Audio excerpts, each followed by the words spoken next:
The very first thing you're going to need to do to rent one of these machines is you simply need to go into the App Store and get the Lime app if you already don't have it. It's on Google Play and App Store and it's completely free. Once you open up the app, you can actually see you can sign in with Google, Apple, or just create an account.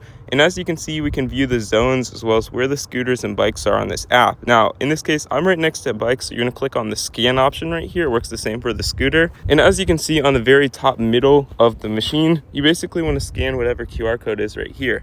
Now, once doing so, it'll actually bring you to this page like so, giving you info on how to use it, whether it be a scooter, bike, and maybe you take a safety quiz if you have not done that already.